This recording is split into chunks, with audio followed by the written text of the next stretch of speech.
সরকারে থাকবেন নাকি ভোটে নামবেন? মাহফুজ সিদ্ধান্তহীন। কোন দিকে যাবেন আসিফ? ত্রয়োদশ জাতীয় সংসদ নির্বাচনের তফসিল হতে পারে আগামী সপ্তাহে।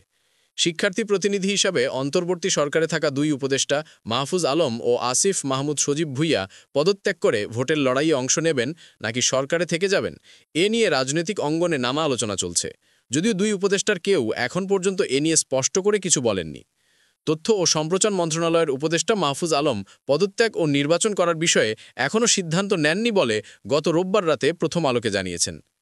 অন্যদিকে স্থানীয় সরকার মন্ত্রণালয়ের উপদেষ্টা আসিফ মাহমুদ ঢাকা থেকে ভোট করবেন সেটা আগেই জানিয়েছেন। তবে তিনি বিএনপি, জাতীয় নাগরিক পার্টি এনসিপি নাকি স্বতন্ত্র কোন পথে হাঁটবেন সেটা এখনও খোলাসা করেননি। তার রাজনৈতিক ঠিকানাও এখনও নিশ্চিত হয়নি বলে জানা গেছে। এদিকে দুই উপদেষ্টাকে পদত্যাগ করার জন্য অন্তর্বর্তী সরকারের শীর্ষ পর্যায় থেকে সম্প্রতি আবারও পরামর্শ দেওয়া হয়েছে বলে সংশ্লিষ্ট একটি সূত্র থেকে জানা গেছে। এর আগেও সেপ্টেম্বরের মাঝামাঝি সময়ের মধ্যে তাদের পদত্যাগের পরামর্শ দেওয়া হয়েছিল। তখন তারা আরও সময় চেয়েছিলেন। এরপর আরও একাধিকবার পদত্যাগের পরামর্শ দেওয়া হয়েছিল বলে জানা গেছে। এর মধ্যে আসিফ মাহমুদের ঘনিষ্ঠ একটি সূত্র জানায় তিনি জাতীয় নির্বাচনের তফসিল ঘোষণার আগেই সরকার থেকে পদত্যাগ করতে পারেন।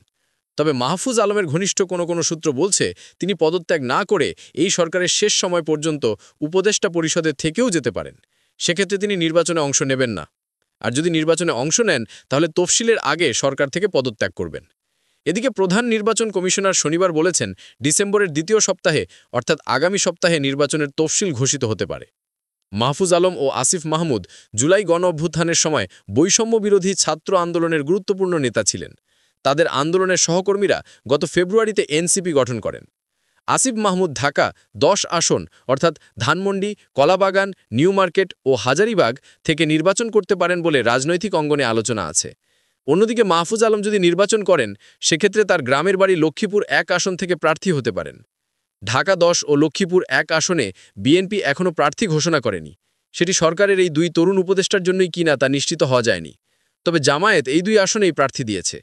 এনসিপির একাধিক দায়িত্বশীল নেতার সঙ্গে কথা বলে জানা গেছে দলটিতে মাহফুজ আলম ও আসিফ মাহমুদের প্রভাব রয়েছে। দুজনের চাওয়া ছিল বিএনপির সঙ্গে আসন সমঝোতা বা জোট করবে এনসিপি।